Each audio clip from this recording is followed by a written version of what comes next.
Pak Alamsyah. Saudara pemohon tidak keberatan ya? Tidak. Bisa diterima ya, saudara termohon bisa ya? Baik, selanjutnya kita akan angkat sumpah. Pak Alamsyah beragama Islam ya? Baik, kami persilakan panitia untuk mengambil sumpah ya. Baik. Silakan diikuti kata-kata saya. Demi Allah, saya bersumpah atau berjanji sebagai ahli akan memberikan keterangan sesuai dengan keahlian saya dengan sebenarnya, tidak lain daripada yang sebenarnya. Baik, terima kasih. Silakan duduk Pak Alamsyah. Baik, pada kesempatan ini Pak Alamsyah diminta oleh majelis untuk memberikan pendapatnya ya, berkaitan dengan keahlian Pak Alamsyah tentang keterbukaan informasi publik secara umum. Lalu mungkin nanti secara khusus Pak Alamsyah diminta untuk memberikan pendapatnya tentang informasi yang dikecualikan atau tentang pengujian sebuah informasi yang dikecualikan melalui uji konsekuensi, atau juga keahlian yang nanti berkaitan dengan data pribadi seseorang. Saya kira itu. Pak Alamsyah bersedia ya? Bersedia. Baik. Kita mulai saja mungkin dari majelis, nanti para pihak juga akan mendalami. Saya akan bertanya secara umum saja dulu, nanti kemudian Pak Alamsyah akan bisa menguraikan tentang pendapat yang dipahami. Saya ingin tanyakan, sejauh mana sebuah informasi dapat dikatakan sebagai informasi dikecualikan? Bagaimana menganalisa sebuah informasi yang dikecualikan dan jenis apa saja informasi itu dikecualikan? Silakan Pak. Baik, sebelum saya menjawab, saya izin untuk ke Ketua Majelis. Pertama, disclaimer dulu, saya hadir di sini atas permintaan majelis. Atas permintaan majelis. Untuk para pihak, mungkin ada orang yang bertanya, kok hari ini saya mau jadi saksi ahli di Komisi Informasi atau Pengawas. Sebelumnya saya selalu menyatakan, apabila saya diminta oleh para pihak untuk menjadi ahli, biasanya saya menolak dengan alasan etik, kecuali diminta oleh majelis, baik majelis komisioner maupun majelis hakim, semata-mata untuk fairness dari para pihak. Kira-kira begitu, mudah-mudahan tidak ada yang keberatan ya. Nah, saya akan masuk ke pertanyaan dari ketua majelis. Ya, yang pertama tadi adalah tentang pengecualian informasi. Sayang di sini tidak ada slide ya, kalau nanti diperlukan mungkin kalau boleh diizinkan saya sudah kirim ada slide untuk kepaniteraan. Mungkin tidak semua slide akan saya tampilkan, tapi intinya saya juga sudah menyampaikan pendapat tertulis. Jika memang itu diperlukan, nanti saya akan sampaikan di persidangan ini supaya nanti bisa diterima oleh majelis.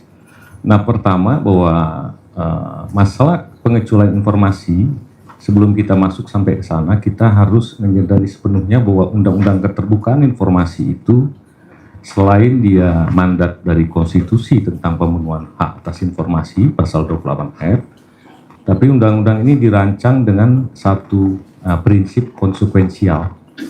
Jadi sebuah informasi itu harus dibuka. Kenapa? Karena kalau dia ditutup, konsekuensinya berdampak negatif dengan segala derajatnya. Yang paling berat Ini derajat, para pihak bisa terdengar jelas ya? bisa Agak sedikit. Bisa ya? Tidak ada masalah. Agak sedikit. kurang. Apa ini biar bisa menyimak pendapat dari ahli? Iya, baik. Ini apa? Iya. Sepertinya sudah nih. Sudah ya?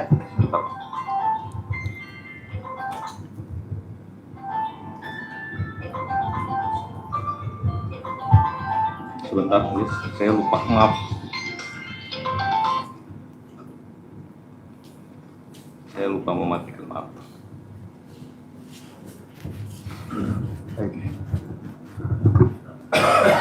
Ya, kembali kepada penjelasan saya tadi. Selain dia merupakan mandat dari pasal 28F di konstitusi kita, undang-undang ini disusun dengan satu prinsip mendasar yang disebut dengan konsekuensial. Konsekuensial itu adalah sebuah informasi itu kalau dia dibuka ataupun ditutup, dasar pengklasifikasiannya adalah konsekuensi dari informasi itu. Jadi kalau dia ditutup, dia berdampak negatif, maka dia harus dibuka terhadap publik gitu ya. Nah, dampak negatifnya ada derajatnya. Biasanya yang paling berdampak pada derajat hidup orang banyak, dia serta-merta harus dibuka. Jadi tidak perlu alasan apapun, dia harus terbuka. Itu yang disebut dengan proactive disclosure. Agak turun dampak negatifnya, bisa merugikan tapi tidak menyangkut nyawa, hajat hidup gitu ya. Seperti bencana dan lain sebagainya. Contohnya informasi tentang domisili badan publik, dia diminta tidak diminta harus dibuka. Kenapa? Karena konsekuensinya bisa menimbulkan kesulitan orang ketika ingin tahu posisi satu badan publik tertentu. Itu diatur di pasal 9, informasi yang wajib diumumkan secara berkala. Beberapa informasi bahkan harus diupdate. Yang agak lebih rendah lagi konsekuensi negatifnya, dia hanya diberikan pada saat diminta. Itu informasi yang tersedia setiap saat. Namun undang-undang ini dulu disusun sebelum ada era digitalisasi seperti ini, sehingga kadang-kadang kita kalau minta itu masih perlu loket layanan. Kalau sekarang bahkan informasi yang tersedia setiap saat itu sudah bisa ditaruh dalam website, tinggal orang register, login, masuk, diambil gitu ya. Itu informasi yang membutuhkan waktu untuk disediakan. Ada yang belum didokumentasi, kadang membutuhkan waktu pencarian sampai pendokumentasiannya diberi waktu 10 plus 7 hari kerja. Sampai di situ, itu informasi yang punya konsekuensi negatif kalau ditutup. Tapi ada juga yang punya konsekuensi negatif kalau dia dibuka. Untuk itu, maka dia harus ditutup. Namun demikian, majelis dan para pihak, sebuah informasi yang dikecualikan masih boleh diminta oleh pemohon. Itu khas di Undang-Undang Keterbukaan Informasi dimanapun. Apabila dia diminta, maka wajib dilakukan pengujian konsekuensi bahaya. Jadi saya harus menegaskan menurut pendapat saya adalah pengujian konsekuensi bahaya itu hanya dilakukan apabila ada permohonan terhadap informasi yang dikecualikan atau seorang pimpinan badan publik ingin mengungkap informasi yang dikecualikan. Kita masih bisa ingat beberapa waktu yang lalu, misalnya ketika Pak Mahfud MD ya, itu ingin mengungkap informasi tentang data tindak pidana pencucian uang, di PPID-nya tentunya punya kewajiban untuk membuat telaah dan kemudian menentukan batasan-batasan cara mengungkapkan. Jadi boleh pimpinan badan publik. Memang biasanya sebaiknya jangan PPID yang melakukan, itu harus ke badan publik. Yang kedua, ketika ada orang yang meminta informasi yang sudah di dalam undang-undang dinyatakan dikecualikan, maka harus dilakukan pengujian konsekuensi bahaya. Untuk mengetahui apa? Untuk mengetahui beberapa hal. Nah, ini yang kemudian akan masuk kepada tahapan-tahapan untuk melakukan pengujian konsekuensi bahaya atas informasi yang dikecualikan. Yang pertama adalah menerapkan beberapa tahapan tes yang kita kenal. Pertama adalah legitimate aim test. Artinya memastikan bahwa tujuan itu sah, tujuan permohonan. Yang kedua, necessity test. Apakah memang diperlukan betul dan tidak ada cara lain untuk memenuhi kebutuhan dari pemohon. Yang ketiga, tahapannya adalah melakukan proportionality test, atau yang suka kita sebut dengan balancing public interest. Dan terakhir, lagi-lagi untuk terakhir ini bisa dilakukan oleh PPID, tapi sebaiknya keputusannya ada di pimpinan badan publik, dan jika pemohon tidak puas, sebaiknya diselesaikan di Komisi Informasi. Apa itu? Adalah override test. Banyak orang tidak terlalu sadar, apalagi di institusi yang sangat positivistik ya, terbiasa dengan SOP, berhadapan dengan Undang-Undang Keterbukaan Informasi ini, kadang-kadang agak terkaget-kaget. Ada yang bertanya, kenapa kok sudah ada normanya masih diuji? Tempat menguji norma kan di MK. Seolah-olah kan begitu. Yang diuji itu bukan normanya, konsekuensinya. Jadi undang-undang itu masih membolehkan, Undang-Undang Keterbukaan Informasi itu, apabila di dalam Undang-Undang Keterbukaan Informasi itu ada suatu konsekuensi bahaya yang sudah ditetapkan berdasarkan undang-undang, diuji untuk menentukan cara pemberian yang aman, di mana kerahasiaan tetap bisa dilindungi tujuannya, kepentingan publik juga bisa dipenuhi dengan teknis pemberian informasi yang bagaimana. Itu yang disebut dengan mitigasi risiko. Baik. Kira-kira begitu tahapan besarnya. Baik, saya lanjutkan. Dalam pengecualian terhadap informasi yang dikecualikan itu, Ya. mungkin dapat dikelompokkan menjadi 3. Ya. Ada informasi yang berkaitan dengan rahasia negara, informasi yang berkaitan dengan rahasia bisnis, atau informasi yang berkaitan dengan rahasia pribadi. Ya, sesuai dengan Saya langsung fokus pada pertanyaan terhadap informasi yang berkaitan dengan rahasia pribadi. Baik. Sejauh mana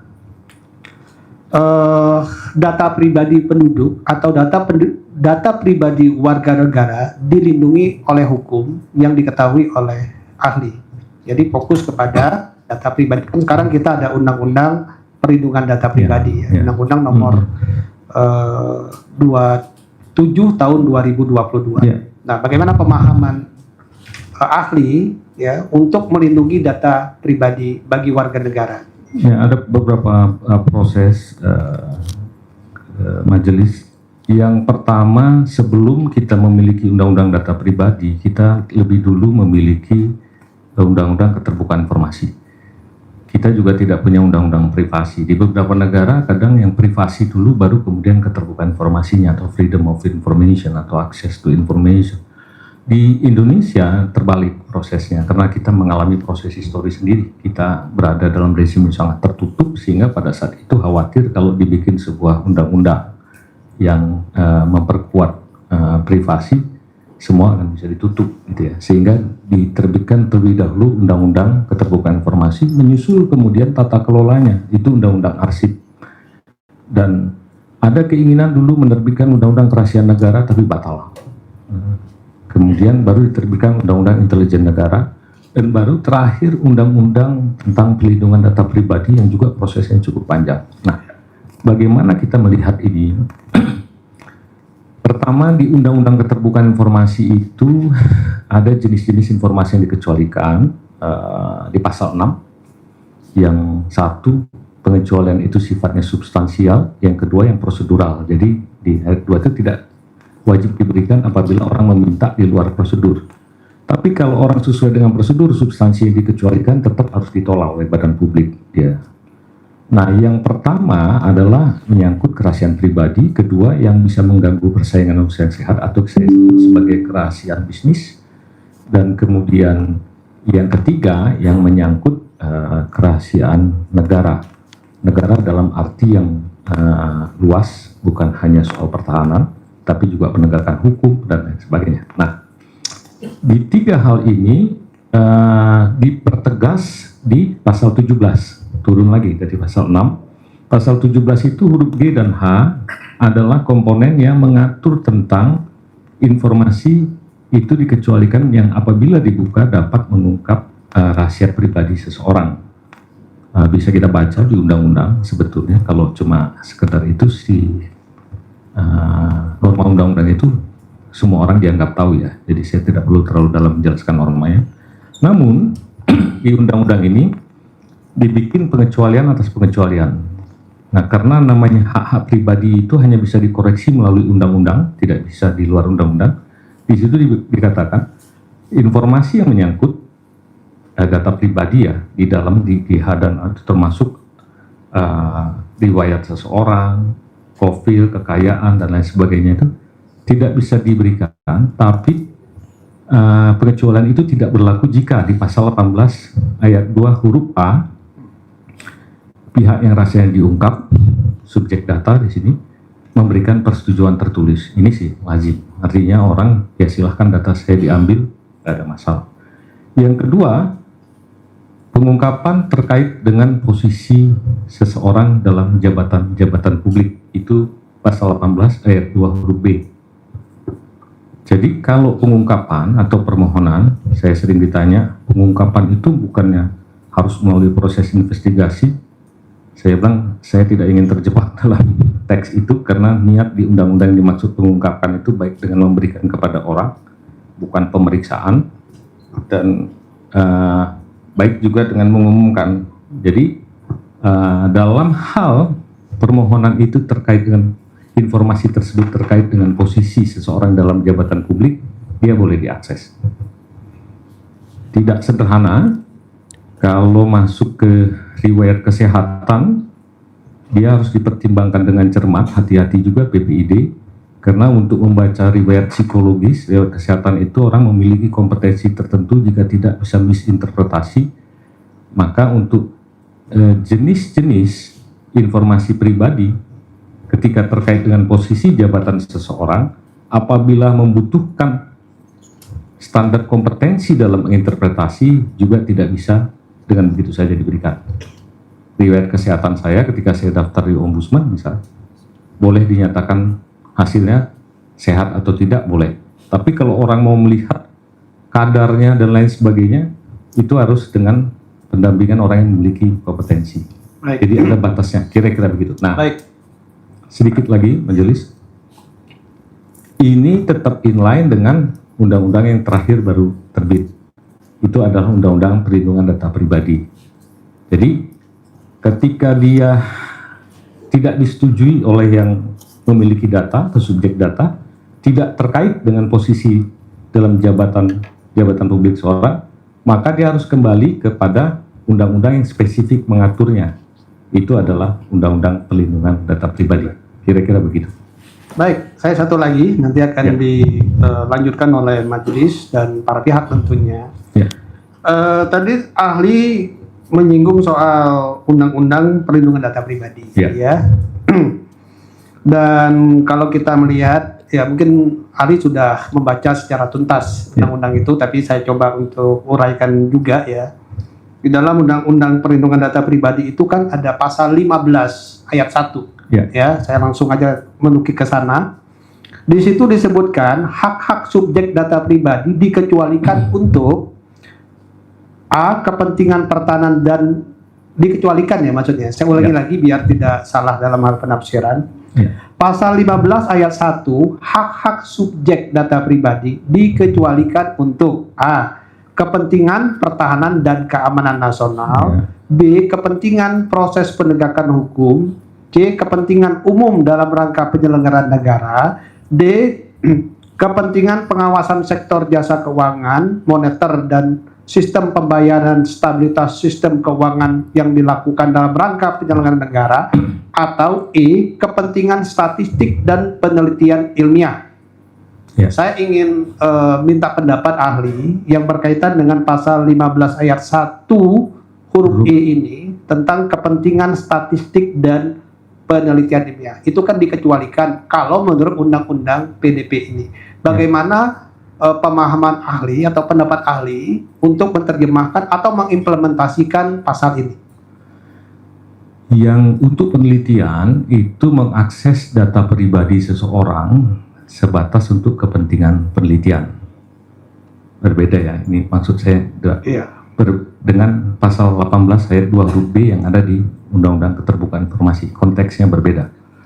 Kalau dalam penelitian, maka tentunya orang yang mengakses tersebut harus menunjukkan skema penelitiannya, relevansinya dalam penelitian tersebut untuk pengungkapan data pribadi tersebut. Yang ketiga, harus dicari kalau dalam Undang-Undang Data Pribadi, teknis pemberian yang aman sedemikian rupa sehingga ketika data itu diakses tidak menyebabkan suffering atau damage terhadap subjek data, dalam hal ini orang yang memiliki data. Misalnya penelitian tentang sejumlah orang yang berkaitan dengan penyakit genetika. Tentunya dia harus dibuktikan dengan proposal penelitian kerangka yang sudah teruji secara alamiah, secara akademis, secara ilmiah, dan kemudian teknis mengakses datanya juga tidak bisa dilakukan dengan sembarangan. Kalau yang begitu, itu yang contoh kira-kira dilakukan. Kedua, penelitian misalnya menyangkut data pribadi seseorang untuk kepentingan misalnya penelitian tentang efektivitas penyebaran bantuan sosial. Itu juga harus dilakukan dengan mitigasi tertentu yang pengaturannya ada di Undang-Undang Perlindungan Data Pribadi. Tapi tadi ada yang satu lagi untuk penyelenggara negara. Nah, akses data pribadi yang terkait dengan penyelenggara negara inilah yang kemudian memiliki keterkaitan relevansinya dengan pasal 18 ayat 2 huruf B di Undang-Undang Keterbukaan Informasi.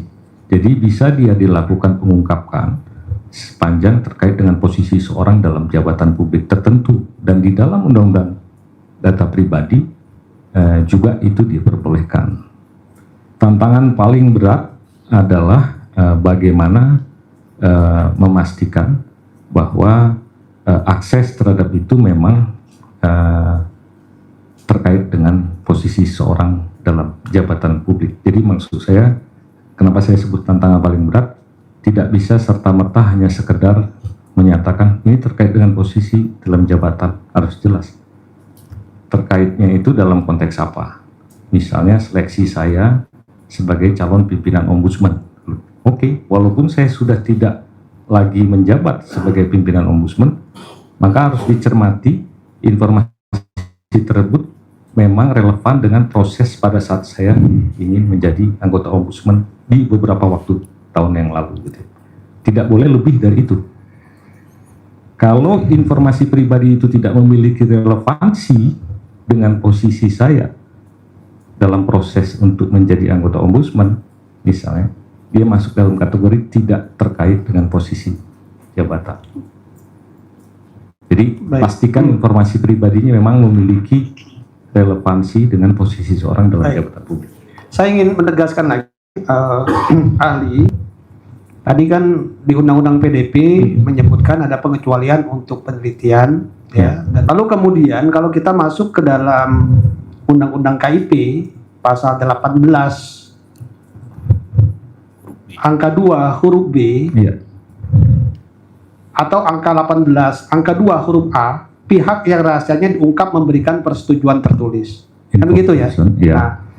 Nah, apakah ketika seseorang akan melakukan sebuah penelitian, itu harus mendapatkan persetujuan tertulis dulu, sehingga dia dapat memperoleh data, sementara seorang itu misalnya berada dalam posisi jabatan publik. Ini kan ada posisi seorang misalnya dalam jabatan publik, kemudian di satu sisi ini diizinkan untuk penelitian, dan kemudian juga apakah harus mendapatkan persetujuan dari yang subjek data tersebut. Nah, bagaimana pemahaman ahli tentang hal ini? 18 ayat 2 itu dulu disusun pada saat Undang-Undang Keterbukaan Informasi itu bukan sifatnya A dan B-nya kumulatif, bukan. Jadi A dan B itu opsional. Pertama, kalau sudah disetujui oleh yang bersangkutan, mau dia terkait dengan posisi jabatan publik atau tidak, ya boleh dikasih.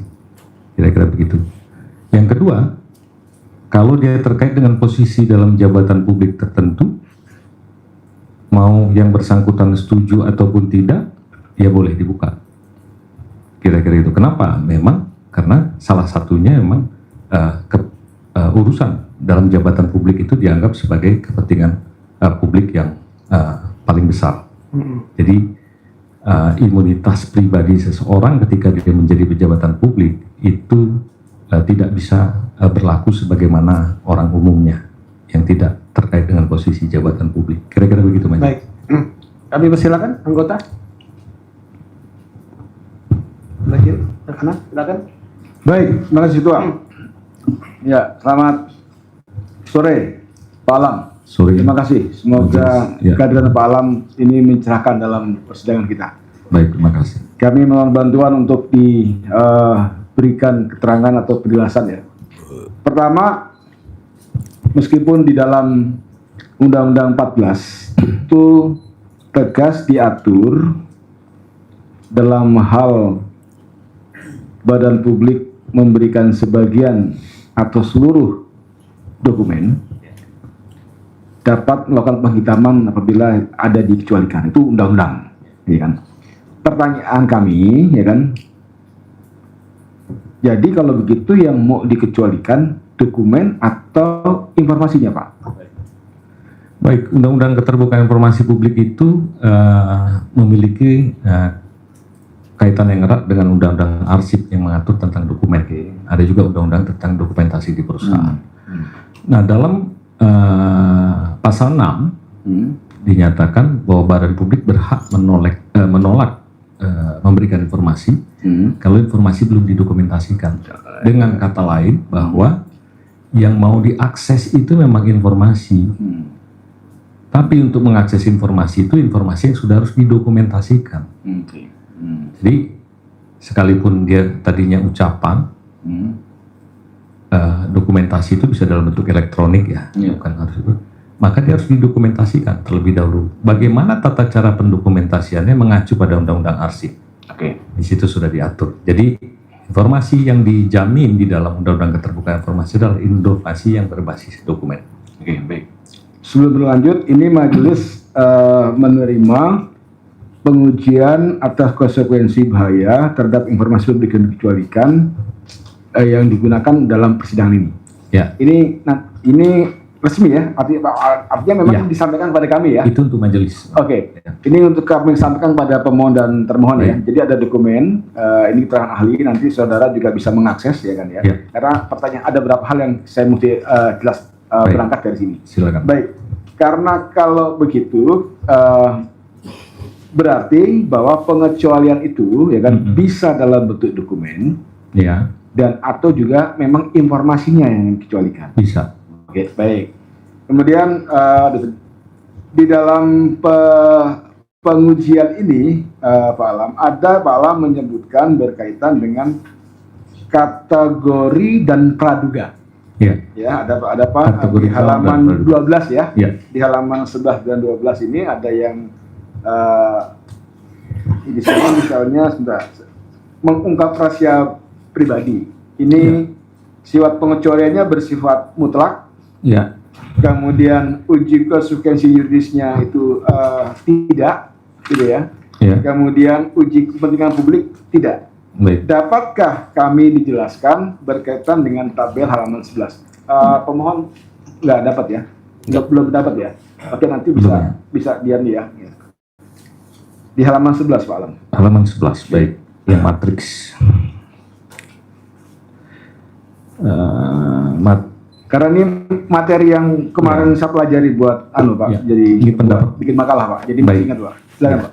Baik, pendapat saya ini mulai dari filosofi ya sampai kemudian teoritiknya dan terakhir masuk ke dalam Undang-Undang Keterbukaan Informasi. Secara teoritik memang di dalam kerahasiaan atau rezim pengecualian itu dia ada yang menyangkut informasi yang dirahasiakan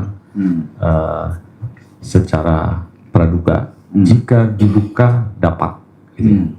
Jadi dapat ini kan praduga. Yang kedua ada yang dinyatakan tidak bisa diberikan. Antara lain kekayaan sumber daya alam. Itu maksudnya kategorikal. Jadi dikategori tanpa disebut praduganya apa.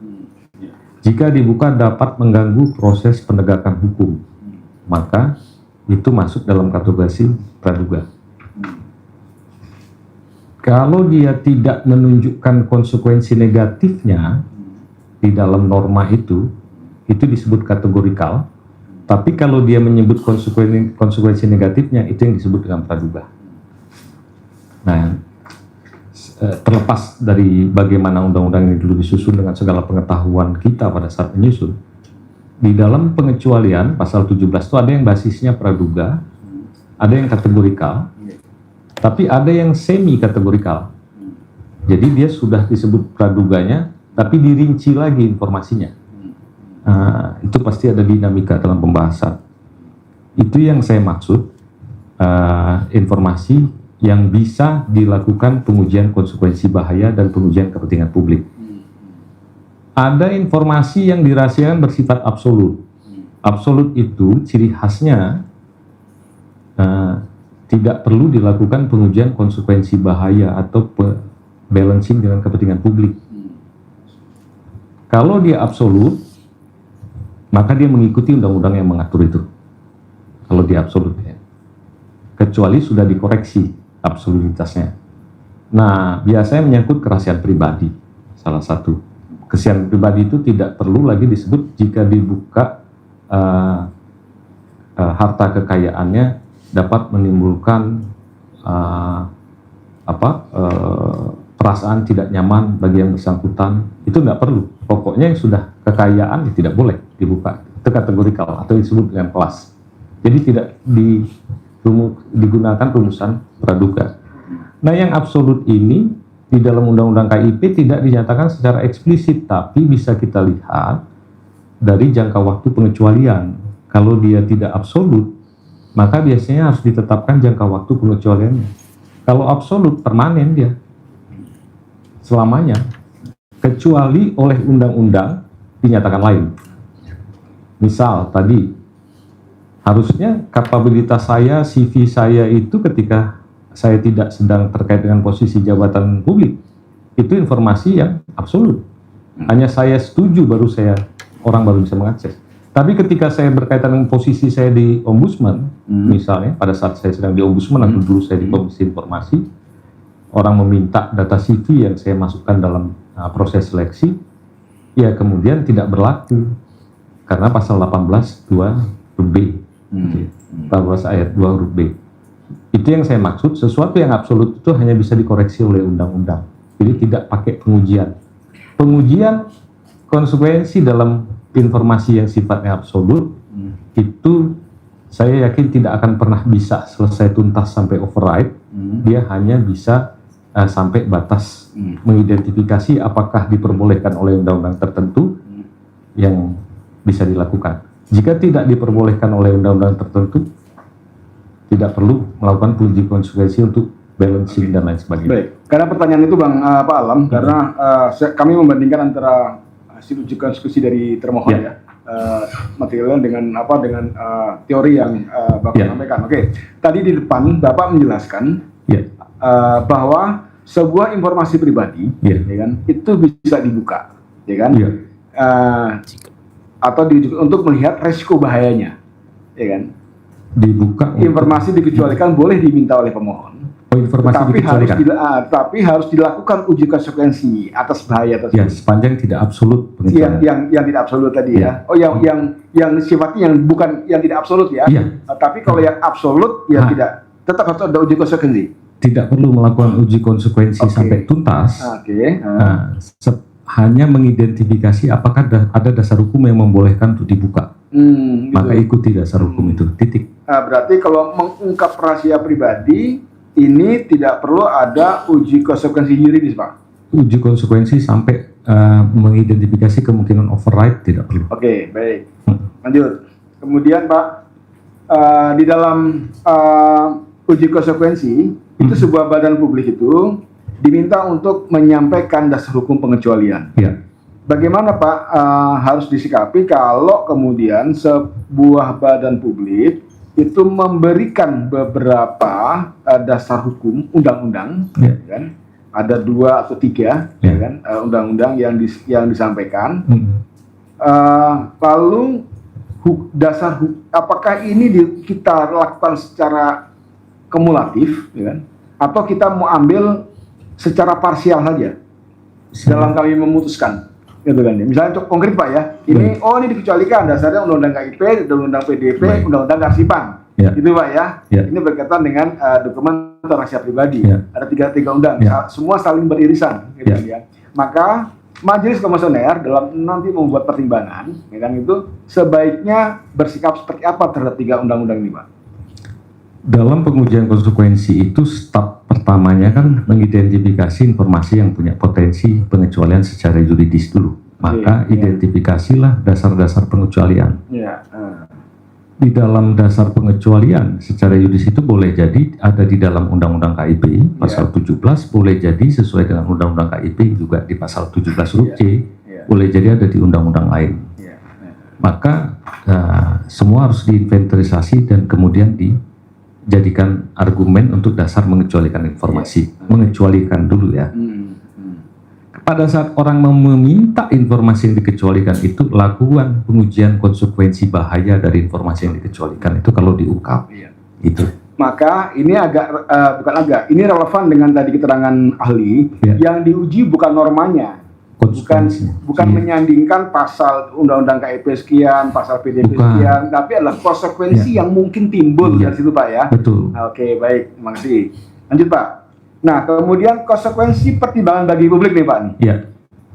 Ini sebenarnya bagaimana sih, Pak, tolok ukur bagi badan publik, ya kan, untuk menetapkan sebuah parameter bahwa informasi ini dibuka ini bermanfaat buat publik, atau sebaliknya kalau ditutup, nah ini kita mau melindungi publik nih. Gitu. Ini wajibkah badan publik membuat parameter-parameter yang terukur?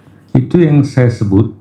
Kalau parameter yang terukur tidak wajib, karena nanti orang terjebak sama empirical bukan pada praduga lagi. Jadi di dalam ini saya sebut di dalam paper saya sebut sebagai negative rule consequentialism, itu artinya orang mencari cara yang paling optimal agar dua kepentingan yang kontradiktif itu bisa terpenuhi. Jadi teorinya adalah teori optimasi. Agak rumit di sini, makanya dibentuk komisi informasi. Jadi memang tujuannya di komisi informasi itu terjadi dispute, dialah yang akan menentukan optimasinya. Apa yang saya maksud dengan optimasi, majelis? Bagaimana cara memberikan informasi, mengungkap agar tujuan kerahasiaan yang dijamin oleh undang-undang tetap terjaga, tujuan permohonan bisa tetap terpenuhi. Ingat ya. Itu. Maka step pertama, tujuan permohonan dari pemohon informasi apakah sah secara undang-undang, cek dulu. Oh, sah, dijamin juga oleh undang-undang. Oke. Yang kedua, adakah cara lain untuk mencapai tujuan yang bersangkutan selain dengan mengakses informasi? Kalau tidak ada cara lain, oke, lanjut lagi pengujiannya. Kalau ada cara lain, stop pengujian konsekuensi, tolak.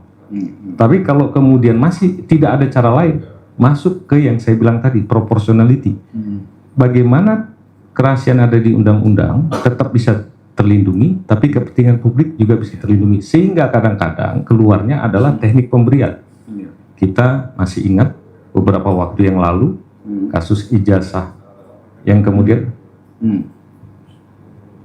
izin di ruang persidangan, kalau ada mau diskusi lain agar minggir dulu. Lanjutkan. Baik. Di kasus yang lalu saya lihat di media, ketika penyidik menunjukkan ijazah Pak Jokowi ya, hanya boleh dilihat, bahkan tidak boleh disentuh, karena kalau disentuh nanti merusak barang bukti.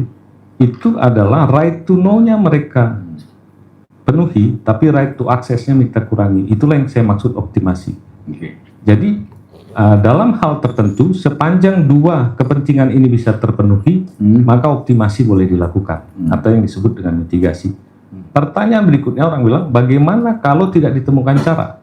Kalau tidak ditemukan cara, tahap berikutnya yang dilakukan pengujian apakah kemungkinan di override. Di override itu, kalau informasi ini ditutup sesuai dengan undang-undang, tapi bisa mengancam nyawa yang bersangkutan, pemohon informasi maksudnya. Kedua, bisa membahayakan hajat hidup orang banyak. Bayangkan orang mau cek posisi danau yang di atas hutan lindung, banjir akan meluap atau tidak, dilarang. Tiba-tiba banjir dan air bah turun, kan bahaya. Tidak diberi informasi. Jadi kalau dia sudah mengancam nyawa walaupun di hutan lindung, harus diberikan. Di override oleh siapa? Pimpinan badan publik atau komisi informasi. Pertanyaannya yang berikut, bagaimana dengan yang absolut tadi? Kalau yang absolut tadi, cukup ada pasal undang-undang tertentu yang menyatakan boleh diakses dengan kriteria tertentu, tidak perlu lagi diuji konsekuensi. Atau tidak ada undang-undang yang menyatakan boleh, tidak boleh diberikan.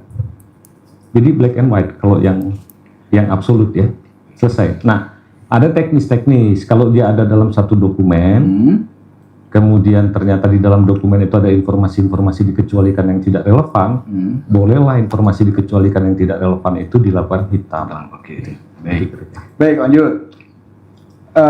Dalam sebuah pengujian, karena di pasal 20 itu Undang-Undang 14 itu menyatakan bahwa informasi yang dikecualikan kecuali yang pribadi itu tidak bersifat permanen. Apakah dalam uji konsekuensi tersebut badan publik, karena saya belum menemukan di makalah Pak Alam, apakah dalam uji konsekuensi tersebut keputusan suatu badan publik sudah menyatakan dia ditutup, tidak dikecualikan, atau dia sudah menyatakan terbuka, ya kan? Bagaimana kalau badan publik menyatakan nanti diberikan kalau ada persetujuan dari pihak terkait. Jadi di dalam sebuah uji konsekuensi, ini badan publik sudah bisa mengidentifikasi jenis informasinya. Oh, ini berbahayanya. Oh, dia punya ada undang-undangnya sudah menemukan. Dia sudah tahu bisa menetapkan parameter bahayanya. Lalu dia menyatakan, oh ini kami tutup. Gitu ya. Tetapi di situ dalam narasinya ditutupnya atau dibukanya atau dapat diberikan kalau ada persetujuan dari yang bersangkutan.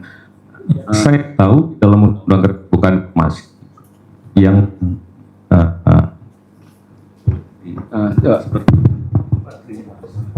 izin yang membutuhkan persetujuan pihak lain itu biasanya menyangkut informasi privat, baik informasi pribadi ataupun informasi di perusahaan yang terkait dengan kontraktual misalnya. Nah, di luar itu tidak memerlukan persetujuan pihak lain dalam pengujian. Kenapa? Karena dia bukan informasi privat. Maksud pertanyaan saya, ketika dia menyatakan dalam sebuah hasil akhir uji konsekuensi, itu kan dia akan menutup atau membuka. Keputusan seperti itu. Betul. Nah, di dalam keputusan menutup dan membuka itu, atau katakanlah dia membuka, Pak ya. Asumsikan dia membuka. Membuka, tapi kemudian ditambahkan keterangan membutuhkan persetujuan dari pihak lain. Itu tidak bisa, itu bukan ketetapan. Bukan ketetapan ya. Ketetapannya harus buka atau tutup, kemudian cara memberikannya apa. Baik. Karena ini berkaitan dengan ilmunya material kita uji dengan dapat. Jadi maksud saya begitu. Jadi dia tidak bisa ada kontingensi lagi. Pak Alam, tadi itu hal-hal yang sifatnya general Pak Alam ya. Nah sekarang yang agak spesifik, karena tadi Pak Alam juga menerangkan agak mengerucut pada perkara aku. Tadi Pak Alam menjelaskan atau memberi contoh terhadap dokumen-dokumen Pak Alam pada saat Pak Alam mengikuti seleksi, meskipun sekarang Pak Alam sudah tidak lagi komisioner, itu bisa dibuka. Karena pada saat berkaitan dengan posisi Pak Alam saat itu sebagai jabatan publik. Sepanjang orang meminta itu terkait dengan posisi saya dalam di situ Pak ya. Pada saat seleksi ombudsman. Jadi sekarang nih Bapak nih jadi kemarin ombudsman, ya Pak ya. Sekarang nggak di ombudsman, di tempat lain, badan publik Pak ya. Kemudian ada orang ingin mendapatkan dokumen tersebut atau informasi tersebut, ya kan? Tapi berkaitan dengan posisi Bapak yang baru, itu bagaimana Pak? Dalam teori yang Bapak pahami. Kalau dalam posisi saya yang baru, apakah saya sedang ada dalam jabatan publik? Jabatan publik. Dalam posisi jabatan publik. Kalau dalam posisi dalam jabatan publik dia tidak perlu melihat yang lalu, dia minta posisi saya ketika saya menempati jabatan publik. Informasinya boleh. Tapi kalau saya sekarang privat, pasti tidak boleh, kan? Tidak bisa. Yang dia bisa meminta informasi ke Pansel atau Setnek dulu yang menangani, mana data CV-nya Alamsyah saya mau lihat pada saat dia mendaftar ombudsman sebatas CV itu. Tapi setelah tahun 2021 saya tidak lagi di situ, Ya dia tidak bisa meminta karena saya tidak pada posisi sedang jabatan publik. Jadi pada saat Pak Alam sudah tidak lagi menjadi pejabat publik, Iya. gitu kan ya, Informasinya. maka informasi pada saat dulu Pak Alam mencalonkan, Iya. ya kan, itu menjadi tidak bisa lagi. Oh masih. Pada saat Masih saya boleh. mencalonkan boleh. Mencalon boleh. Iya, CV saya katakanlah sampai. Posisi Pak Alam itu sudah tidak jabatan publik. Sekalipun saya tidak sedang menjabat publik, tidak pada posisi jabatan publik. Oke. Nah, Saya 2000, ini kita teknis ya. ya. 2016 saya diterima di Ombudsman. Iya. Orang bertanya tentang mana data CV Pak Alam sah. Pada saat itu dia minta ke Setnek. Ya Setnek harus memberikan. Iya. Terus saya selesai di Ombudsman. Ada orang minta data CV saya ketika saya mendaftar ke Ombudsman dan kemudian diterima di Ombudsman. Tetap boleh diberikan. Tapi ketika orang minta, saya ingin mintanya ke Setnek, informasi CV Pak Alamsah tolong dilengkapi setelah dia selesai dari Ombudsman juga. Nggak bisa Setnek. Oke, baik. Pasca, Kira-kira gitu. baik. Nah, kalau pada pasca Ombudsman, Iya. kemudian Pak Alam itu menjadi pejabat publik lagi di tempat lain, Pak, Iya. ya, di tempat lain, gitu kan ya. Iya. Apakah dokumen Iya. atau informasi tertentu, Iya. ya kan, itu masyarakat boleh tanya? Boleh. Bukan, kalau boleh tanya sih boleh ya. Artinya Boleh badan diungkap. publik bisa memberikan. Bisa. Oke, Pak. Boleh mengungkap. Nah, meskipun Bapak sudah tidak lagi di situ. Ya, Jadi, sudah sepanjang lain. informasi diminta itu memiliki relevansi dengan jabatan. posisi jabatan. Oke, baik Pak. Nah, ini menarik Pak. Kemudian Bapak itu pertanyaan tadi saya balik lagi Pak dengan kondisi lain. Pak Alam dalam satu tempo tertentu Ya. itu mengurus suatu keperluan, Ya. yang mengurus keperluan tidak berkaitan dengan proses Bapak mau jadi jabatan publik, tidak. Ya. Nah, satu tempo, ya kan, satu tempo Bapak menjadi pejabat publik, Ya. ya kan. Nah, dokumen dan atau informasi yang semula Bapak urus, Bapak nggak pernah berpikir mau jadi apa-apa, gitu ya. Itu apakah masih punya keterkaitan Pak dengan posisi Bapak sekarang? Sepanjang itu mengatakan relevansi, misalnya saya masih contoh apa ya? Disyaratkan saya untuk memberikan informasi akte kelahiran saya. Waktu misal nih, dia kata untuk daftar ombudsman gitu ya. Nah, pada saat kemudian itu diminta, ya dia memiliki relevansi karena dia persyaratan. Seperti yang disampaikan oleh majelis tadi. Kalau dia merupakan satu persyaratan begitu, maka ya boleh. Berarti harus ada relevansinya Pak ya? Harus ada relevansi. Kalau tidak ada relevansi kan boleh jadi dalam satu dokumen ada informasi-informasi pribadi yang tidak memiliki relevansi dengan posisi seorang dalam jabatan publik, yaitu nggak perlu diungkap. Makanya kadang-kadang boleh ada penghitaman. Oke, baik. Jadi kalau Pak Alam mengurus suatu berkas karena mau sekolah lagi, Pak ya, mau sekolah ambil profesor, Betul. gitu kan? Nah, sudah selesai nih berkas-berkasnya, apapun berkasnya, tiba-tiba kemudian Pak Alam tidak jadi profesor, atau belum atau profesor sudah jadi gitu Pak ya? Sudah jadi, tiba-tiba terpilih, ya kan, dalam sekian rentang waktu tertentu Pak ya.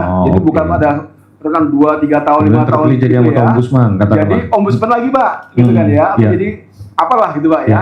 Nah, dokumen-dokumen tadi itu apakah bisa di badan publik kalau ada orang minta itu apa boleh diberikan dengan memperhatikan aspek relevansi tadi? Iya, misal saya jadi profesor itu apakah menjadi persyaratan? Misalnya saya mengaku sebagai profesor, sehingga kemudian saya cantumkan sebagai persyaratan pendidikan terakhir saya ketika saya ikuti seleksi proses ombudsman. Ya maka ketika orang meminta ijazah profesor saya boleh misalnya. Boleh. Ya, begitu misal ya, kebetulan bukti bahwa profesor nggak pakai ijazah. Misalnya SK tentang guru besar saya untuk memastikan benar nggak Alam saya ini profesor misalnya. Ya itu harus diberikan. Jadi kalau orang sudah menuangkan itu dan jadi syaratan harus bukti, bahkan panselnya ada di mana, misalnya panselnya ada di Setnek, panselnya harus memberikan. Iya, Kalau iya. yang gitu ya, Iya. bukan panselnya sudah selesai, Setneknya yang harus Iya, memberikan betul. karena dokumen. Iya. Ya baik Pak, pertanyaan itu kami sampaikan karena di dalam meskipun Bapak itu punya pengetahuan tentang Undang-Undang PDP, Ya. tapi tentu saja Undang-Undang PDP dilihat dalam konteks terbuka informasi, Ya. ya Pak ya. Jadi saya tidak menyangsikan kalian Bapak tentang PDP tidak, kan? Tapi memang supaya jelas dalam persidangan ini pendapat Pak Alam tentang PDP itu kita letakkan dalam konteks keterbukaan informasi publik. Ya. Nah, karena pertanyaan kami tadi itu berkaitan dengan pasal 45 atau 45, 46, 47 di Undang-Undang PDP bahwa di situ subjek data, ya kan? Subjek data itu berhak untuk mengakhiri, ya kan? Mengakhiri pemrosesan data pribadinya. Processing. Nah, kalau sudah selesai tujuan peruntukannya sudah selesai, gitu ya Pak ya, sudah selesai. Makanya tadi kan kalau tadi kita contohkan dengan Pak Alam sebagai peserta seleksi, kan sudah selesai Pak urusan saya, kan saya Bapak punya hak untuk menyatakan stop dong data saya, gitu kan ya. Nah itu kalau dikaitkan dengan pasal 15 tadi kalau ketua yang kepentingan umum itu nyambung nggak Pak? Proses selesainya itu di Undang-Undang Perlindungan Data Pribadi tidak dijelaskan, betul. Makanya diturunkan harusnya dalam PP yang sampai hari ini saya belum lihat. Oke Pak. Bahan itu ya kira-kira. Terakhir Pak. Terakhir, peneliti, apa tolok ukur seseorang itu dianggap sebagai peneliti, Pak? Ya, kalau peneliti itu kan dia meneliti sesuatu, mendalami dengan kaidah-kaidah alamiah, ilmiah. Iya. Untuk kaidah-kaidah ilmiah itu tentunya seorang harus memiliki background akademiknya, satu. Kedua, bukti pengalamannya. Dan kemudian sebuah penelitian ilmiah tentunya ini kayaknya mungkin bukan saya, malah harusnya orang dari perguruan tinggi dan atau BRIN yang menjelaskan. Tapi secara umum andai kata dalam konteks keterbukaan, maka perlu kita lihat kerangka penelitiannya apa. Tujuan penelitian di situ kan ada metode dan lain sebagainya ya, sampai kemudian hasil yang ingin dicapai dari penelitian itu. Metode itu menurut saya menjadi salah satu bisa membuktikan bahwa memang itu sebuah penelitian. Ya, baik. Nah, ya memang saya juga tidak dalam konteks ingin mendalami hal ihwal syarat-syarat tentuan seseorang menjadi peneliti Pak ya. Karena itu wilayah yang berbeda. Nanti kalau kita dalami itu nanti pemohon dan termohon jadi kok memberi topiknya bergeser. Topiknya bergeser. Karena itu saya tanyakan karena tadi Pak Alam menyampaikan bahwa di dalam permohonan informasi yang itu berkaitan dengan rahasia pribadi dan itu untuk kepentingan penelitian, maka saya tidak mengatakan wajib ya, tapi yang saya tulis ada proposalnya, ada framework penelitiannya, gitu Pak ya, dan seterusnya, sehingga di situ badan publik itu memiliki pemahaman yang komprehensif untuk mempertimbangkan apakah data pribadi atau informasi rahasia ini akan diberikan atau tidak, dengan cara apa akan diberikan. Nah, dengan demikian pertanyaannya Pak, gitu kan ya, di dalam konteks permohonan informasi publik yang itu digunakan untuk rangka penelitian, apakah pemohon informasi itu juga diwajibkan atau setidak-tidaknya memberikan sebuah guidance kepada badan publik, maksud tujuan permohonan, secara tertulis Pak ya, secara maksud tujuan permohonan, kemudian untuk apa dan seterusnya. Jadi tidak saja hanya menyatakan seperti diatur oleh regulasi, ada maksudnya untuk penelitian, gitu Pak ya, atau dengan alasan tidak hanya dengan ngomong untuk penelitian, tapi dia harus menjelaskan tentang itu bagaimana. Jadi kita namanya sedang mengharmonisasi dua undang-undang. Undang-undang data pribadi itu berlaku umum ya. Semua yang menyangkut data pribadi intinya.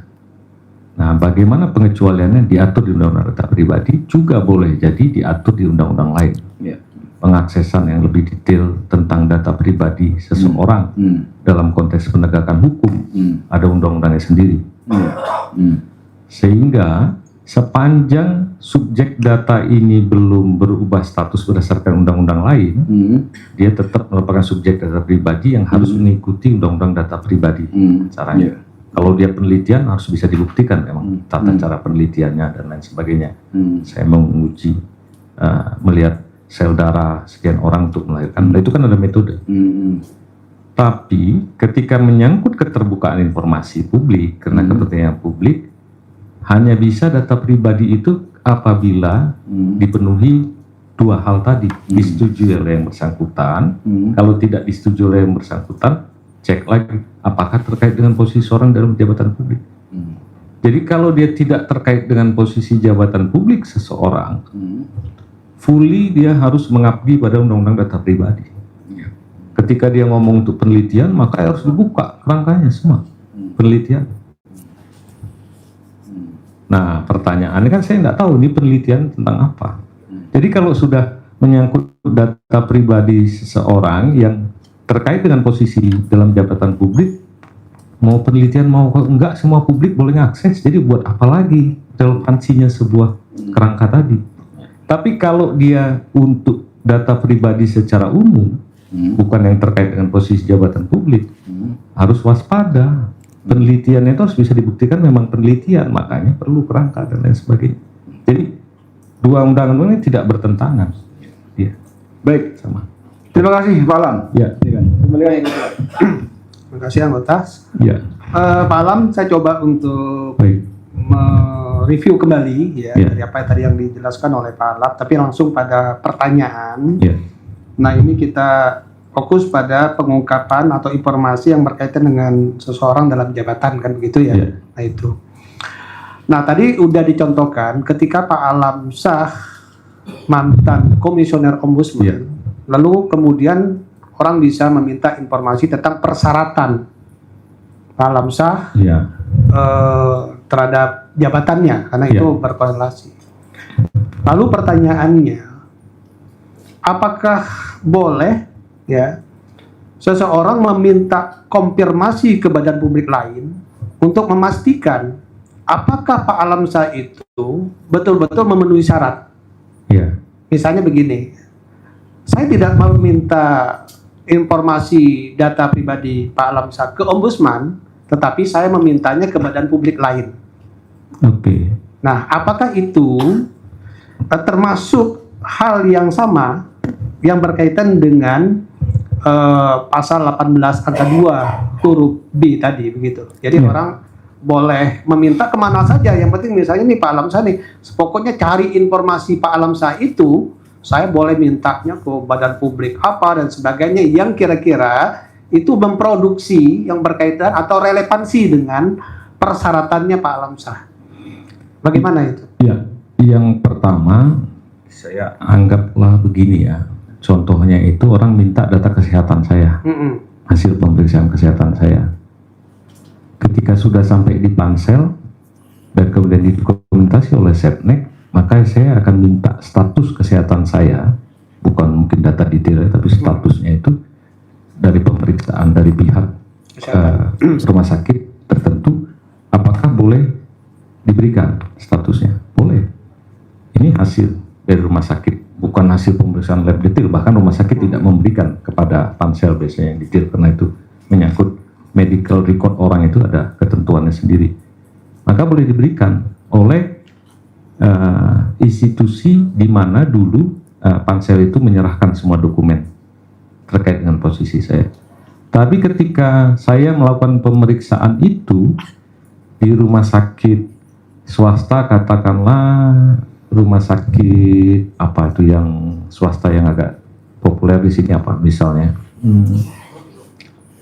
rumah sakit ya Hermina, rumah sakit swasta itu, nanti saya kasih rumah sakit umum, nanti dia disebut sebagai badan publik lagi, tapi fungsi dia pada satu lain.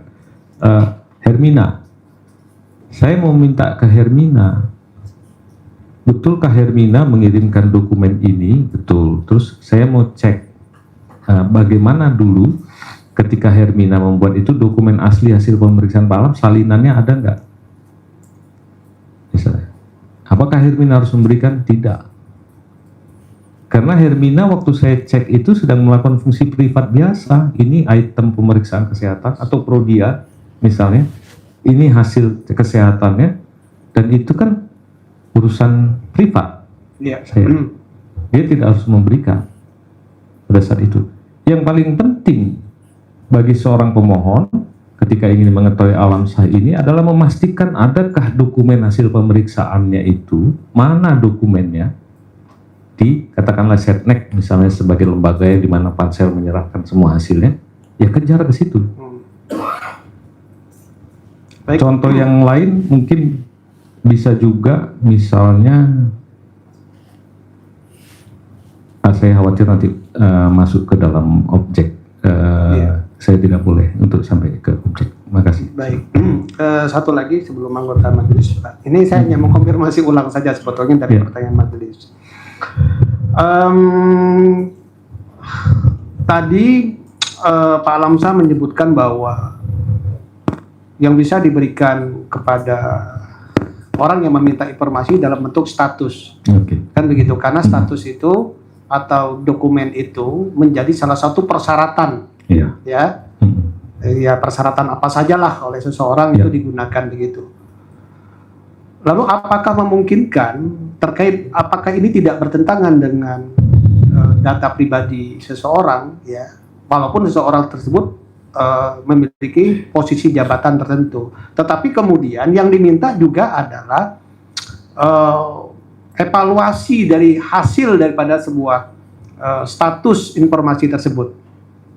Alasannya kenapa ini bisa, atau persyaratannya kan biasanya di sebuah badan publik itu ketika akan menghasilkan sebuah informasi kan ada ininya dulu, ada apa pertimbangannya, ada evaluasinya dan sebagainya begitu. Apakah hanya cukup dengan statusnya saja? Karena ini menyangkut misalnya badan publik lain, ya, di luar persyaratan di badan publik yang saya maksudkan begitu ya. Nah, apakah hanya sebatas itu saja atau memang karena kan tidak relevan juga sebetulnya begitu ya. Tetapi misalnya evaluasinya, kemudian apa namanya itu persyaratannya dan sebagainya, sehingga untuk mengungkapkan bahwa status itu dinyatakan benar atau tidak. Nah, bagaimana pendapat Pak Alamsyah untuk menilai informasi ini terkait dengan data pribadi? Data pribadi dengan status ini apa ya maksudnya saya? Ya, misalnya begini, statusnya tadi begini ya, kita ambil contoh nih, rumah sakit itu mengeluarkan surat keterangan sehat, kan itu statusnya ya. Nah, itu kan status tuh namanya. Nah, dokter atau rumah sakit itu ketika mengeluarkan surat keterangan sehat kan pasti ada latar belakangnya nih. Timbangan. Iya kan, ada pemeriksaan darahnya, ada pemeriksaan urinnya dan seterusnya. Ya kan? Nah, yang diminta untuk menjadi sebuah persyaratan itu kan status itu biasanya. Oh, ini orang sehat. Begitu. Tetapi kemudian, apakah publik juga punya hak untuk mendapatkan ke rumah sakit tadi? Iya, ke rumah sakit tadi, ya, yang berkaitan dengan latar belakangnya ini, gitu ya. Itu contoh ya. Misalnya kalau itu berkaitan dengan kesehatan, tapi kan ini bisa juga contoh-contoh yang berkaitan dengan informasi yang lain, begitu. Nah, itu yang saya maksudkan. Apakah cukup pada statusnya saja atau latar belakangnya, begitu? Baik. Ini yang saya maksud pentingnya ya, dalam pengujian konsekuensi itu sebuah tahapan-tahapan yang ketat yang saya katakan tadi. Nanti konsekuensinya ke sana. Rumah sakit itu menjalankan fungsi bisnis, dia tidak tahu saya mau lapor ke ombudsman atau tidak.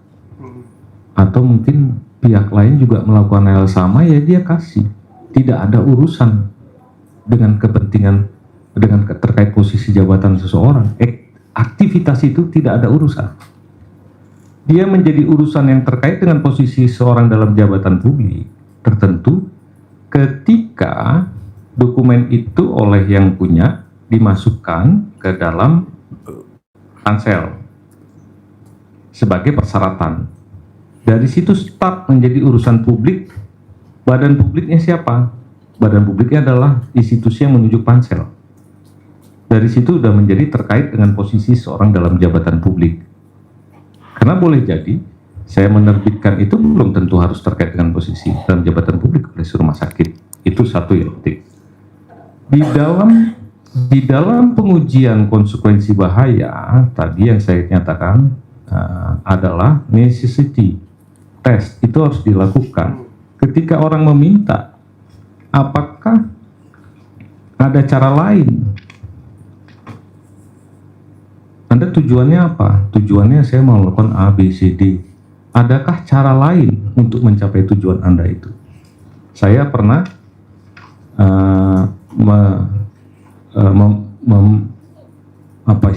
memberikan masukan ketika ada seseorang meminta hasil nilai ujian untuk mengetahui apakah ujiannya akuntabel atau tidak. Adakah cara lain daripada selain Anda melihat kunci jawaban soal untuk memastikan? Itu penting, necessity. Saya menduga ada penyimpangan dalam proses pengambilan keputusan itu maladministrasi. Sepakat. Kami ingin lihat ada maladministrasi. Kalau ada dugaan maladministrasi, jalur Anda ke ombudsman. Tidak perlu ke komisi informasi. Tapi saya ingin mendapatkan informasinya. Yang Anda inginkan kan tujuannya melihat ada maladministrasi atau tidak.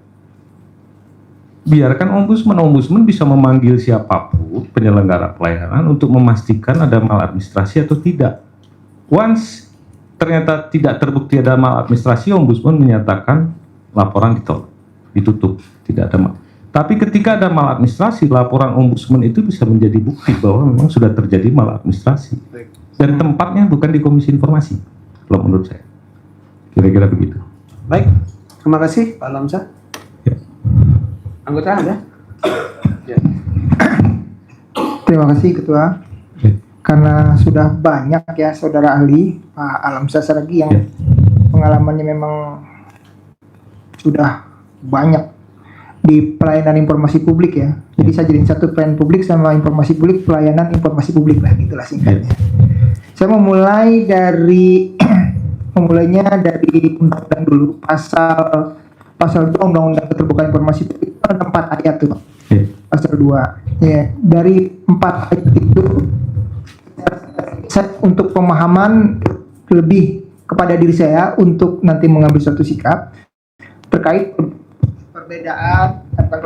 pemahaman, penerapan dan maksud dari masing-masing ayat 1, ayat 2, ayat 3, ayat 4. Karena dari tadi cerita nih ada yang saya mau tanyain kelanjutannya lagi. Itu dulu, Pak. Ayat 1, ayat 2 maksudnya? Kalau ayat 1 kan setiap informasi publik sifatnya terbuka. Artinya pada dasarnya informasi itu yang dikecualikan. Lalu kalau ayat 2 kan informasi publik yang dikecualikan sifatnya ketat dan terbatas. Nah, itu yang saya maksud dari 4 ayat itu, gimana penjelasan singkatnya? Ya, informasi itu ketat dimaksudkan tidak bisa asal sekedar menyatakan dikecualikan, dia harus melalui suatu proses pengujian konsekuensi bahaya ketika kita mau menolak atau merahasiakan sebuah informasi. Yang kedua, terbatas. Pengecualian itu tidak selalu harus absolut. Begitu di undang-undang normanya sudah dinyatakan dia dikecualikan, bukan berarti kemudian tutup 100%. Terbatas itu dia harus lagi-lagi melalui sebuah proses pengujian untuk memastikan apakah masih bisa dibuka dalam batas tertentu. Satu adalah bisa diberikan informasi yang dikecualikan dengan teknis pemberian yang aman. Yang aman saya maksud rahasianya, tujuan kerahasiaan bisa tetap terjaga, tujuan pemohon bisa terpenuhi. Itu yang saya optimasi. Yang kedua, ditetapkan batas waktu. Terbatas itu keretensi lah, ada larinya ke ada retensi, batas waktu. Jadi jenis informasi yang tidak absolut biasanya ditetapkan jangka waktu pengecualiannya.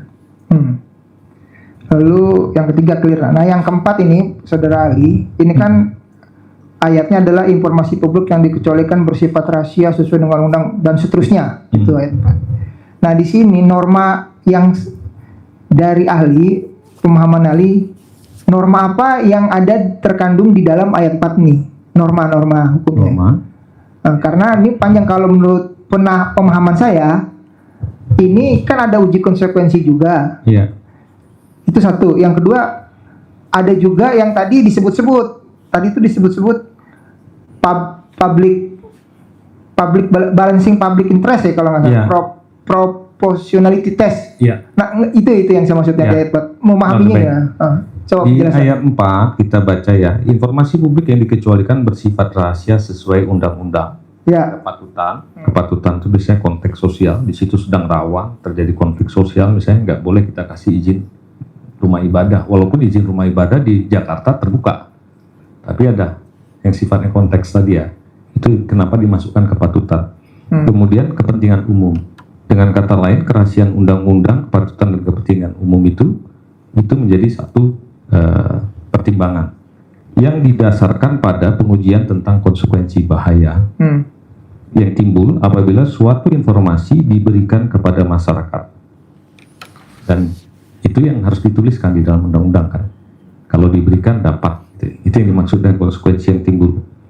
Nah, satu bagian. Kedua, di sini disebut serta setelah dipertimbangkan dengan seksama bahwa menutup informasi publik dapat melindungi kepentingan yang lebih besar dan atau membukanya daripada membukanya atau sebaliknya.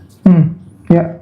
Yang dimaksud dengan frasa bahwa serta setelah dipertimbangkan dengan seksama bahwa menutup informasi publik dapat melindungi kepentingan yang lebih besar daripada membukanya dan atau sebaliknya, itulah yang dimaksud dengan balancing public interest. Itulah azas proportionality. Dalam penerapannya saya tarik ya untuk pemahaman desa di tulisan yang saudara katakan di pasal 11, di pasal 11 di halaman 11 itu kan ada sifat pengecualian informasi, uji konsekuensi yuridis, uji kepentingan publik. Apakah saya lagi yang dimaksud tadi udah dijelaskan praduga, apa yang dimaksud dengan praduga, apa yang dimaksud dengan semi kategori, apa yang mutlak? Apakah kalau mutlak memang sudah yang ketentuan seperti ini hanya boleh dilakukan ketika bukan yang absolut. Ini tidak perlu dibalance dengan kepentingan publik ketika dia menyangkut informasi pribadi, kecuali tunggu dulu di situ. Artinya kalau yang absolut udah mutlak gitu ya? Ya. Nggak perlu dibalancing. Iya, karena jangka waktu pengecualian aja tidak diatur. Kalau yang lain kan masih diatur. Yang ini itu diatur oleh PP itu jangka kecuali yang G dan H tidak ditetapkan jangka waktu pengecualian. Buat apa dilakukan pengujian konsekuensi?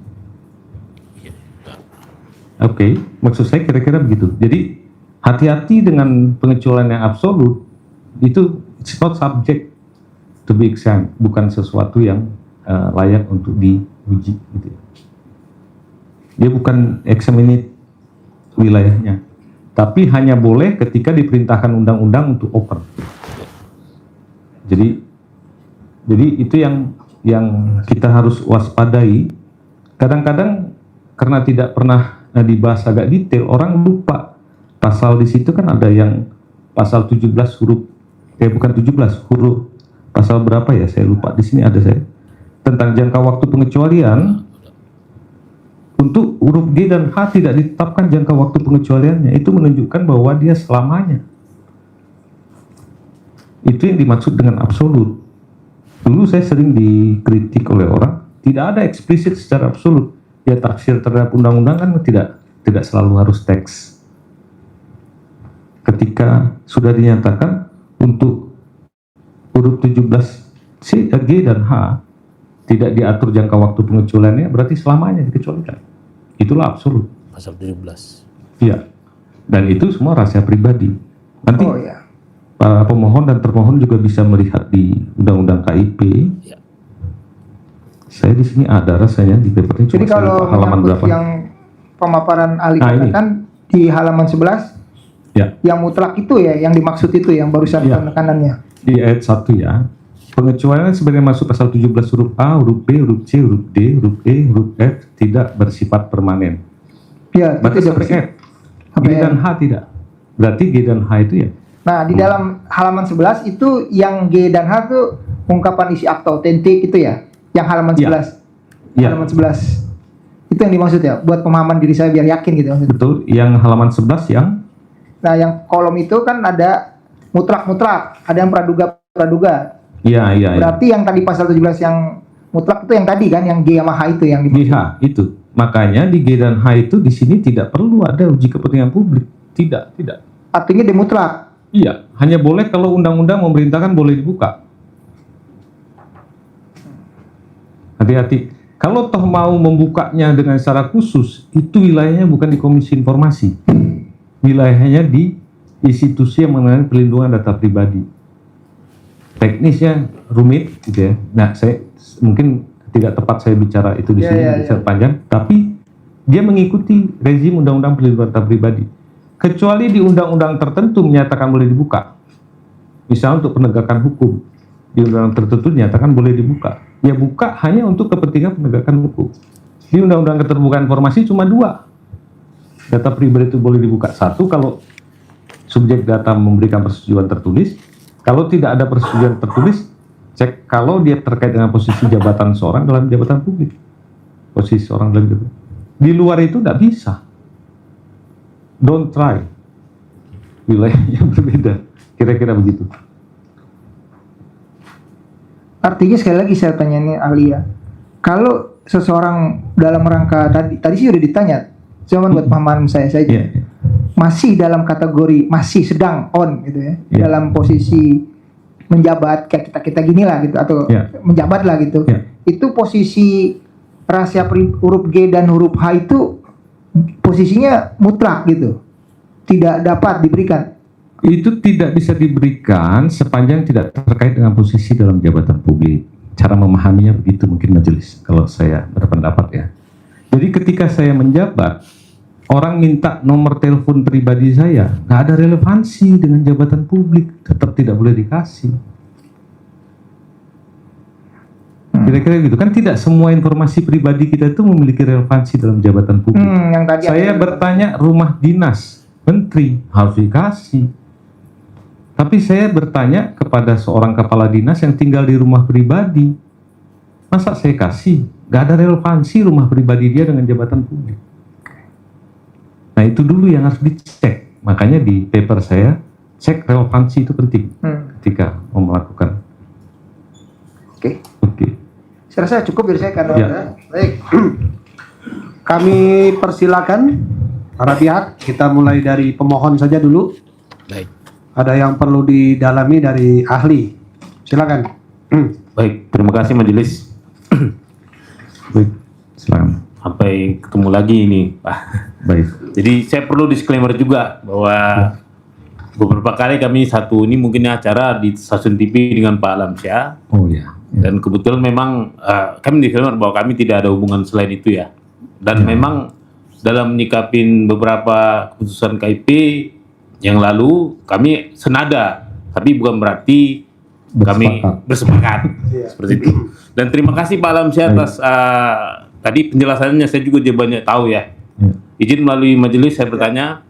Ada beberapa ini Pak ya. Tadi kan bicara Bapak ada tahun awal-awal terbentuknya KIP sudah di sini ya. Artinya saya nggak ingin bicara norma dulu, saya berbicara tentang lebih mundur ke belakang tentang penjelasan undang-undang. Undang-undang 14 tahun 2008. Jadi di situ di penjelasannya bagian umum disebut di sini Pak, saya bacakan izin. Melalui mekanisme dan pelaksanaan prinsip keterbukaan akan tercipta kepemerintahan yang baik dan peran serta masyarakat yang transparan dan akuntabilitas yang tinggi sebagai salah satu persyaratan untuk mewujudkan demokrasi yang hakiki. Yang mau saya tanya adalah pertama, apakah kepentingan yang lebih besar itu adalah demokrasi Indonesia? Demokrasi itu bukan sebuah kepentingan, dia prinsip.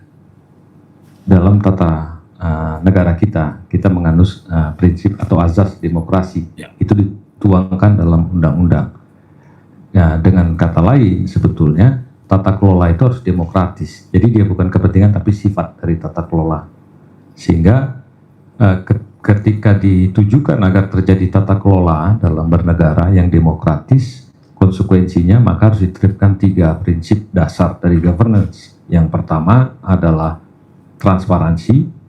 Dalam perspektif hak warga negara dan kewajiban negara, transparansi itu adalah right to know, pemenuhan atas right to know. Yang kedua, dalam konteks partisipasi. Partisipasi itu adalah right to be involved in decision making. Jadi dalam proses pembuatan kebijakan, ada nggak ada pemilu, rakyat berhak untuk ikut dilibatkan. Bukan berarti harus diterima masukannya dalam proses pengambilan keputusan. Itu partisipasi. Bedakan dengan presensi atau orang hadir, itu belum tentu partisipasi. Yang ketiga, accountability. Accountability itu adalah right to claim. Hak untuk mengklaim sebuah penyelenggaraan, dia benar atau salah. Dalam konteks keterbukaan informasi, right to claim itu ada pada level pertama, keberatan pada atasan. Right to claim kedua, hari ini, di Komisi Informasi. Ketika terjadi perselisihan, menurut saya terbuka, menurut saya itu yang tertutup. Bisakah saya memastikan klaim saya ini benar? Diujinya di Komisi Informasi. Ketika menyangkut pelayanan publik, diujinya di mana? Ada maladministrasi atau tidak? Diujinya di Ombudsman. Ketika menyangkut keuangan negara, untuk accountability, right warga, hak warga untuk mengklaim ada penyimpangan atau tidak, BPK. Ketika menyangkut korupsi, APH, penegak hukum, salah satunya KPK. Jadi tiga hal itu menjadi prinsip dari satu tatanan yang demokratis. Harus ada partisipasi dijamin, hak untuk tahu dijamin, dan kemudian accountability. Maka negara berkewajiban menyediakan institusi yang berwenang untuk menyelenggarakan, memutuskan klaim itu. Kedua, personel yang kompeten, dalam hal ini majelis, PPID, gitu, untuk pelayanan. Dan tentunya yang terakhir adalah mekanisme dan prosedur. Itu yang dimaksud. Jadi menurut saya itu adalah sebuah prinsip, bukan sebuah kepentingan. Baik, Terima kasih. sangat mencerahkan. Ya. Nah, pertanyaan selanjutnya Pak Ali, bahwa disebutkan pada prinsipnya keterbukaan informasi publik itu adalah harus ya. Tapi dilakukan namanya keterbatasan pengecualian yang sifat terbatas dan ketat. Ya. Nah, pertanyaan saya adalah tolong alih terangkan bahayanya ketertutupan informasi publik terhadap demokrasi negara kita yang berbentuk republik ini jika dibalik nih keterbukaan informasi itu justru yang dikatakan terbatas dan ketat. Dibalik nih, bagaimana yang terjadi terhadap demokrasi kita? Saya agak susah ya membayangkannya kalau pertanyaan, kalau itu dibalik, karena doktrinnya kan justru pengecualiannya yang harus ketat dan terbatas. Kenapa dia harus ketat dan terbatas? Karena sebuah kebebasan atau keterbukaan itu harus proporsional. Proporsional itulah yang menyebabkan harus ada proportionality test yang saya sebut tadi. Tidak mungkin sebuah akses informasi itu kemudian diberikan ketika merugikan pihak-pihak lain. Dalam hak asasi kan begitu ya, ada sifat asas proporsional. Tapi kalau tadi bagaimana kalau dibalik, saya agak susah. Mungkin saya tidak punya kompetensi karena itu namanya asumsi. Sementara saya kan diundang sebagai ahli, bukan untuk mencek sebuah asumsi atau sebuah dugaan. Saya akan menjawab sepanjang sebatas keahlian saya.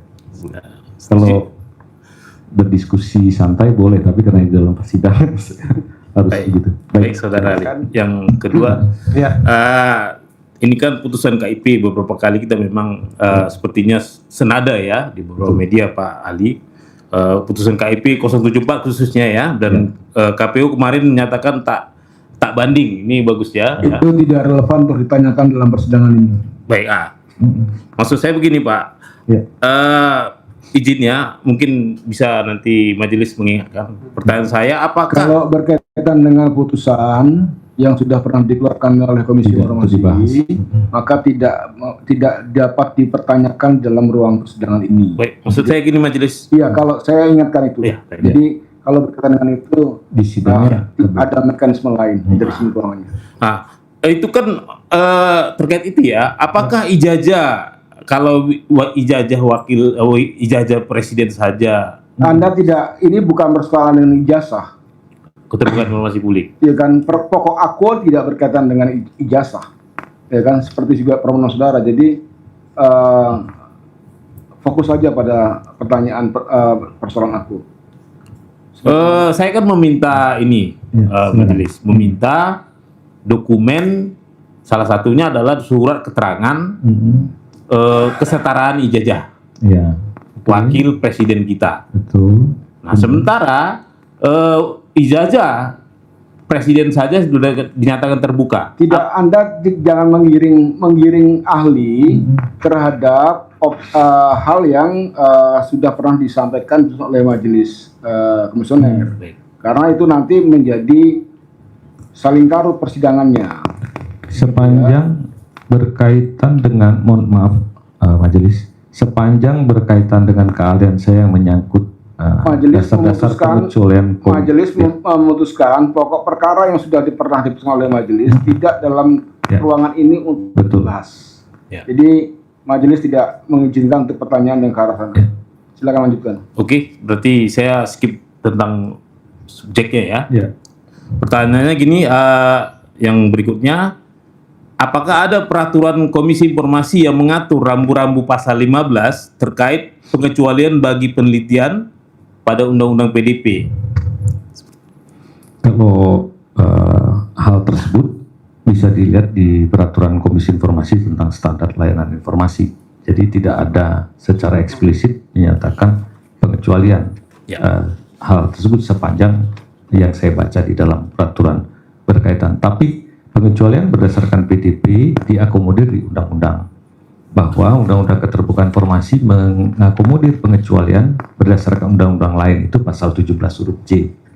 Jadi cara membacanya tidak tekstual, tapi bahwa pengecualian berdasarkan undang-undang lain itu relevan dengan Undang-Undang KIP, karena Undang-Undang KIP juga mengakomodir pengecualian berdasarkan undang-undang lain. Kira-kira begitu. Baik. Terus apakah badan publik, katakanlah termohon, berhak mengatur mekanisme syarat-syarat keterbukaan informasi publik, cara memperoleh keterbukaan informasi publik di luar dari yang diatur oleh Perki? Badan publik boleh menurunkan satu aturan lebih operasional, karena peraturan Komisi Informasi itu tentang standar layanan informasi publik, maka SOP lebih detail boleh diturunkan oleh badan publik dengan mengacu kepada Perki. Satu ya. Yang kemudian kedua, dalam mengatur hal tersebut tentunya dasar hukumnya juga tetap mempertimbangkan tentang tata kelola atau undang-undang lain yang berkaitan dengan penyelenggaraan badan publik tersebut. Baik. Saya langsung aja ya. Dalam hal ini saya belum tahu apakah sudah ada peraturannya, tapi beberapa sidang termohon menyebut masalah dia butuh semacam mengakses motif saya dalam meneliti, tapi beliau belum, saya memperhatikan tidak ada peraturan dari menteri yang dipublikasikan yang terdaftar di Kumham. Tapi nggak apa-apa, ini ke depannya.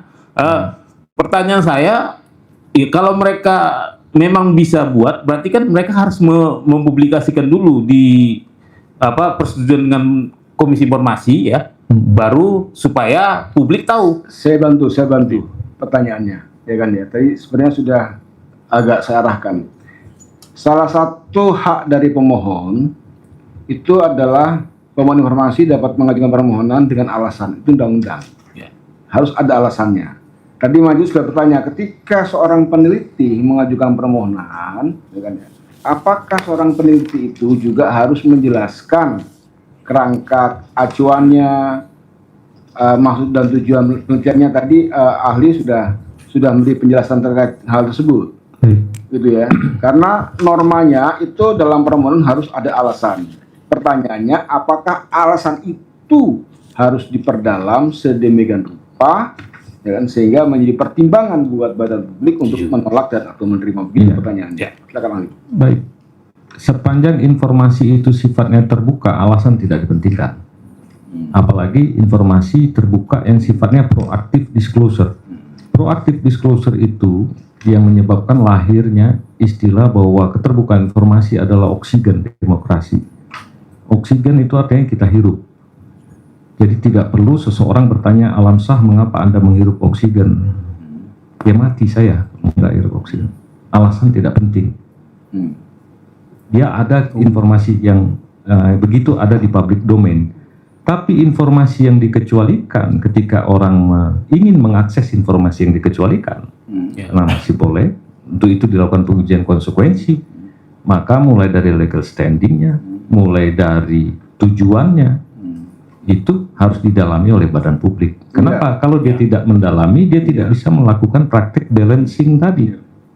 Kira-kira tidak bisa melakukan optimasi. Ya, jadi yang dimaksudkan permohonan itulah setiap pemohon. Jadi kalau berkaitan dengan informasi yang terbuka wajib berkala itu nggak ada alasan. Tapi permohonan itu, ya kan, di pasal 3 ayat 2, ya kan, itu adalah pemohon informasi itu harus menyampaikan alasan terhadap informasi-informasi yang bukan wajib berkala dan seterusnya gitu ya. Nah, nanti badan publik mendalami. Cukup jelas. Ada lagi? Ada. Cukup ya? Ini masih lanjut. Gitu. Silakan.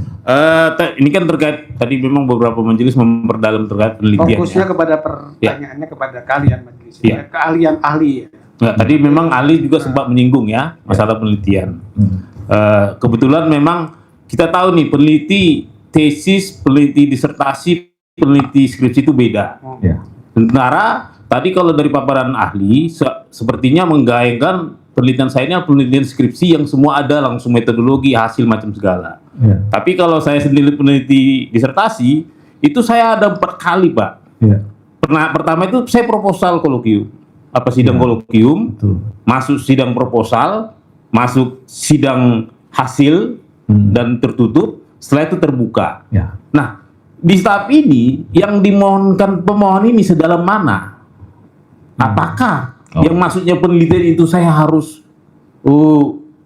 sementara ini kan dalam rangka mencari data, rasanya tidak fair kalau ditanya sampai mendalam. Sementara saya justru bertanya ini untuk cari data untuk penelitian. Ya, pertanyaan Anda kepada ahli ini berkaitan nggak dengan keahlian ahli?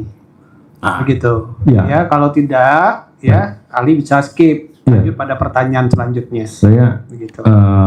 Berkaitan dengan tujuan mengakses atau keterbukaan informasi dengan kerangka penelitian, yang dimaksud bukanlah sebuah penelitian akademik untuk mendapatkan gelar tertentu, tapi right to know itu di dalamnya juga hak atas pengetahuan. Itu dijamin.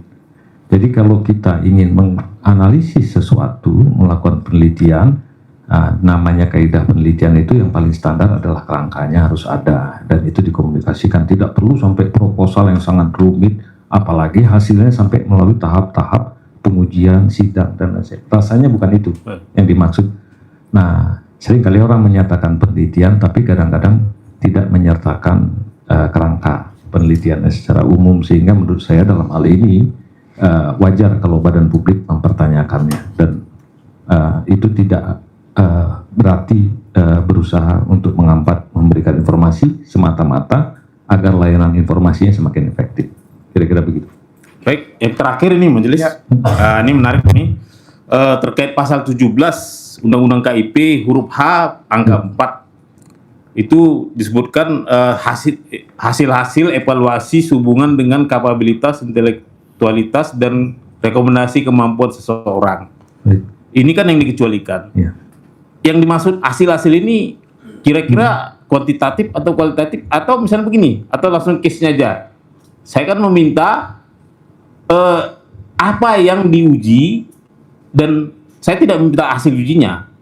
Kira-kira yang dimaksud hasil-hasil ini yang mana? Apakah item yang saya uji atau hasil ujinya?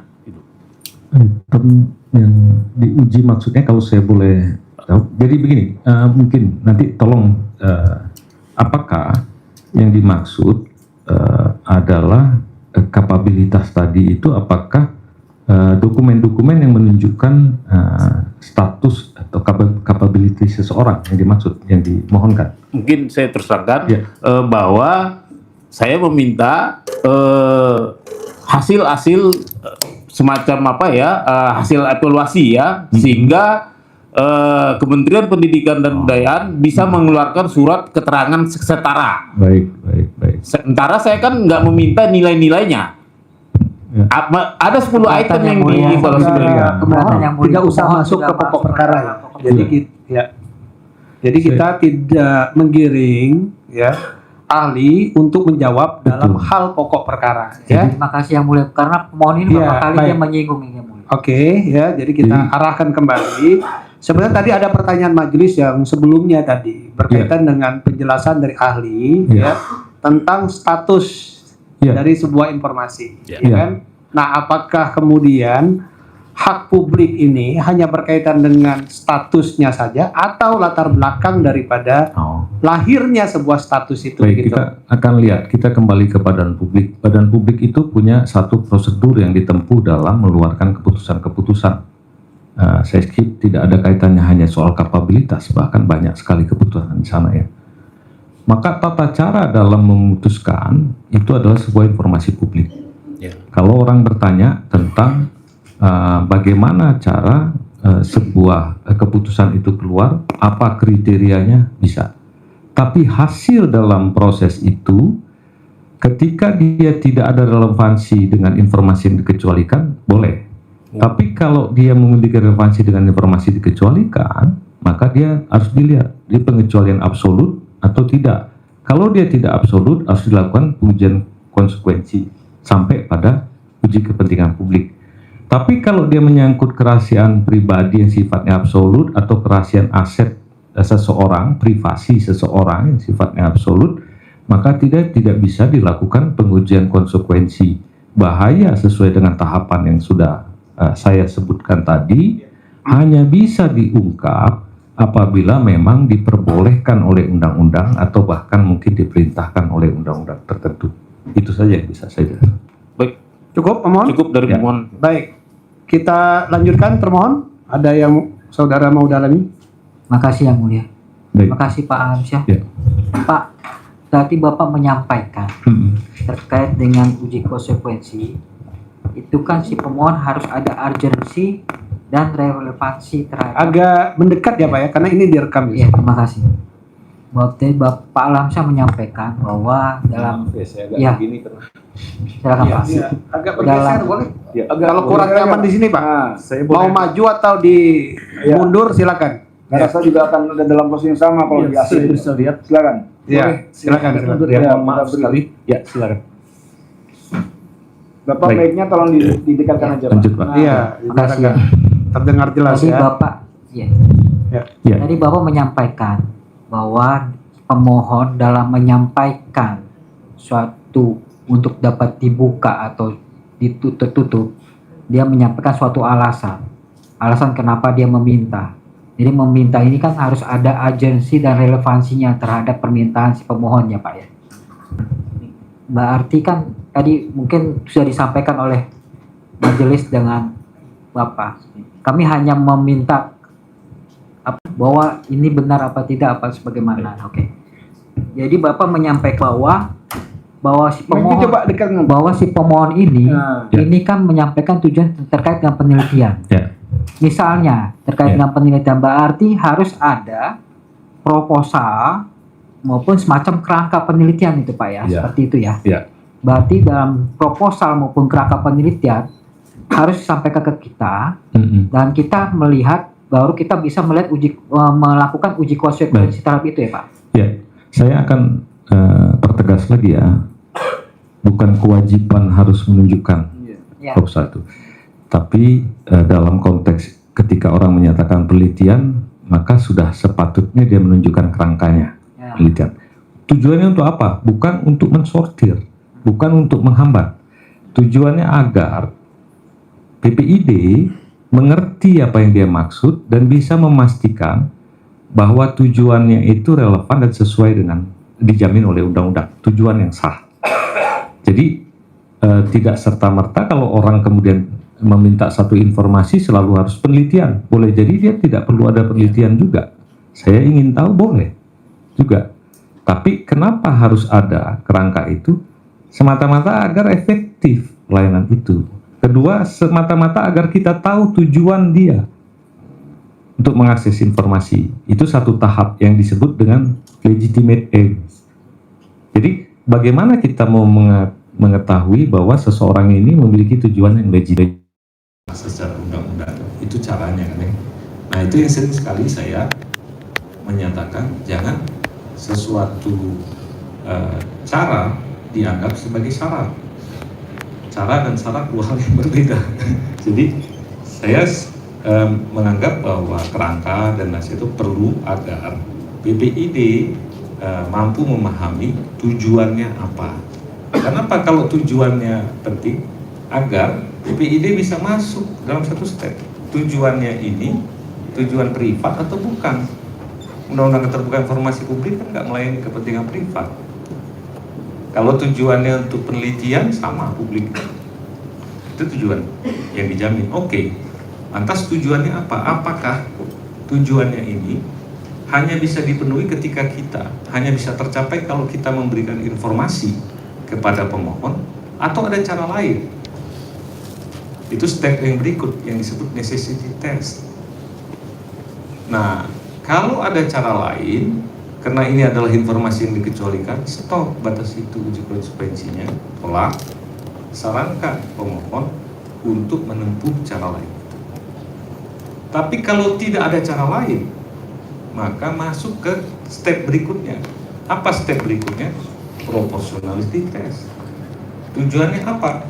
Supaya kerahasiaan yang diminta oleh undang-undang tetap bisa kita jaga, kepentingan atau tujuan yang pemohonan itu bisa terpenuhi, maka putuskan teknik pemberian informasi yang paling optimal. Macam-macam caranya, bukan di sini tempat untuk kita menjelaskan, karena itu bagian dari bintang panjang. Nanti mungkin bisa tanya ke tenaga-tenaga ahli di Komisi Informasi yang mereka mengerti itu. Kalau saya menjelaskan itu terlalu jauh kita. Kira-kira begitu. Nanti kalau sudah, ini asumsi, kalau sudah dicari caranya juga tidak terpenuhi, tidak bisa caranya, teknologi belum mampu, cara yang aman tadi, maka caranya apa? Cek lagi berikut. Ini kalau saya tahan, mati nggak? Atau bisa terjadi bencana nggak? Kalau itu bisa terjadi untuk PPID, ini pendapat saya sarankan segera beritahu atasan, ini keputusan bukan di saya, tapi ini ada bahaya. Kalau Bapak bilang buka, saya akan berikan. Urgensinya Pak ya? Iya, ada urgensi yang tadi. Karena yang saya bilang konsekuensialis. Kalau dia bisa mati gara-gara nggak kita buka, nggak ada gunanya pengecualian di undang-undang itu. Orang dia niatnya baik, kok malah bisa membunuh orang, kan nggak mungkin. Nah kemudian kalau atasan takut, gampang. Oke, kalau gitu kemudian segera sarankan pada yang bersangkutan, silakan daftarkan ke Komisi Informasi, kalau perlu minta cepat supaya bisa proses diputuskan di Komisi Informasi agar kami tidak dianggap melanggar hukum. Kira-kira begitu proses di badan publik. Mohon maaf kalau saya agak terlalu jauh ya masuk sampai ke prosedur. Terima kasih. Lanjut. Terima kasih. Cukup Pak, mungkin dari teman Yang lain masih ada? Iya, silakan. Baik, terima kasih. Terima kasih Pak Alamsyah sebagai saksi ahli. Ini luar biasa, ini kalau saya melihat ini kedalaman dan keluasan pengetahuan Bapak, kami sebagai pelaksana PPID Pak ya merasa tercerahkan juga. Nah mungkin terkait dengan kasus ini mungkin kami ingin mendalami Pak tentang prinsip-prinsip yang tadi Bapak sampaikan. Pertama tentang legitimate test, ada necessity dan ada proportional test, gitu ya, atau balancing public interest gitu ya. Nah saya pengen yang kami lakukan sebenarnya ini memenuhi prinsip-prinsip kehati-hatian kami sebagai penyelenggara atau badan publik begitu Pak ya. Nah, mungkin kami sampaikan apa yang dimintakan,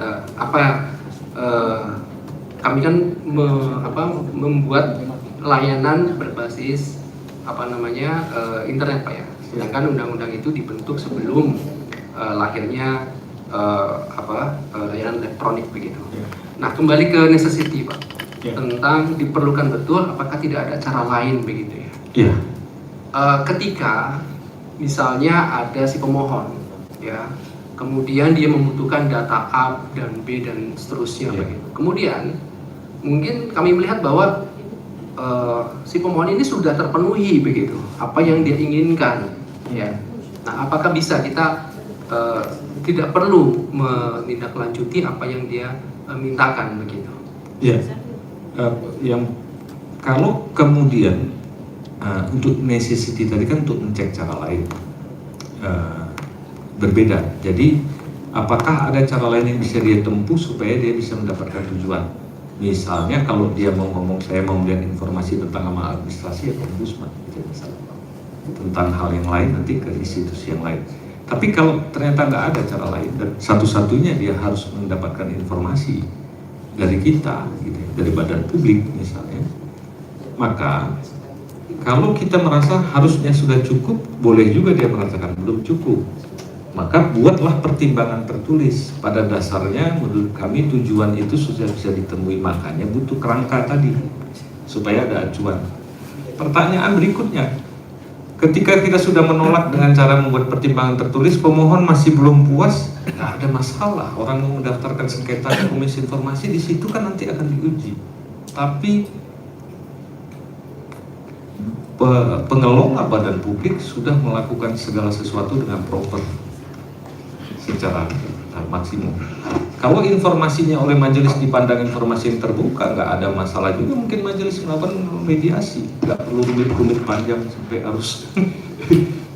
sampai harus ini ya, berkali-kali memanggil ahli, lama-lama saya capek nanti dipanggil-panggil. Sorry, maaf, di persidangan saya kebiasaan agak bercanda. Di dalam konteks ini semua kan boleh melakukan, tapi yang paling penting bagi badan publik, semua pertimbangannya terus dibikin tertulis, itu bagian dari akuntabilitas, sehingga pemohon juga memiliki bahan dari pertimbangan untuk dibacakan. Kira-kira begitu. Ya. Satu lagi, terkait dengan akuntabilitas, ya, ada transparansi akuntabilitas, dan Bapak sebutkan sebagai oksigennya demokrasi begitu ya. Mungkin pertanyaan selanjutnya Pak, terkait dengan ini masih terkait dengan relevansi keterbukaan informasi publik ya. Menurut pandangan Bapak ini badan publik mana Pak yang berwenang untuk memberikan informasi yang dimaksud? Nah, misalkan tadi Bapak ya terkait dengan pasal 18 tadi. Ya. Misalkan untuk clearnya begini Pak, misalkan tadi Bapak menganalogikan Bapak sebagai pejabat di mana ombudsman gitu ya. Kemudian saya minta CV Bapak.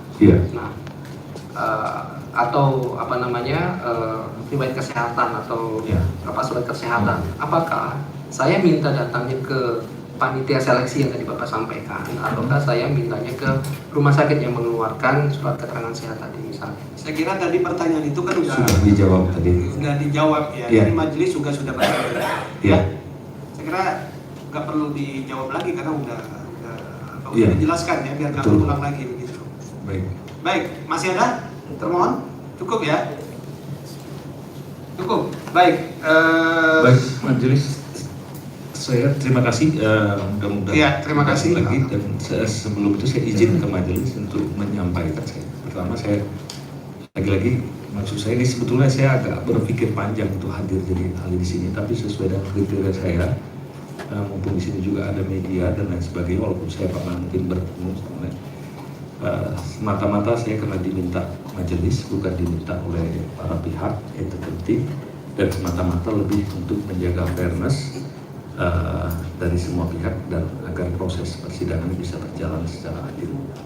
Terima kasih. Baik, terima kasih Pak Alamsyah, sudah sangat mencerahkan ya. Dan memang sengaja dipanggil oleh majelis untuk memberikan penjelasan ya, kepada kita semua tentunya, kepada para pihak, kepada majelis, sehingga nanti pertimbangan majelis untuk mengambil putusan dalam sidang sengketa ini objektif dan profesional, tentunya itu yang kita harapkan. Kali lagi kami mengucapkan terima kasih kepada Pak Alamsyah sudah menjadi saksi ahli ya dalam perkara ini, dan kami persilakan pada Bapak untuk kembali ke ruang pengunjung. Sekali lagi kami ucapkan terima kasih. Bang, KTP-nya Bang. Kadang abang, kadang bapak ya. Baik.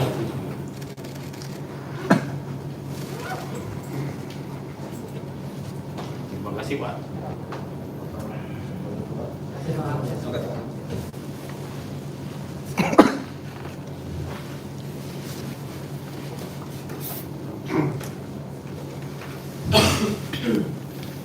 Baik, para pihak pemohon dan termohon, saya kira sudah cukup panjang juga persidangan kita. Udah berapa kali nih sidangnya? Juga lupa, 5 kali ya, ini sidang yang ke-5 kali. Dulu alat bukti sudah diserahkan ya? Sudah diserahkan maksudnya? Sudah diserahkan di tahap berikutnya. Saya ada perbaikan. Baik, kalau nanti ada perbaikan nanti diserahkan kepada panitera saja langsung ya, dengan ketentuan yang berlaku tentunya di Leges ya. Dan selanjutnya kami persilakan kepada para pihak untuk menyampaikan kesimpulan dari persidangan kita selama 5 kali ini. Dan tentu agenda kita berikutnya itu adalah pembacaan putusan ya. Jadi tidak ada lagi sidang. Dan kalau masih ada alat bukti tambahan yang ingin disampaikan, silakan langsung disampaikan kepada ketua.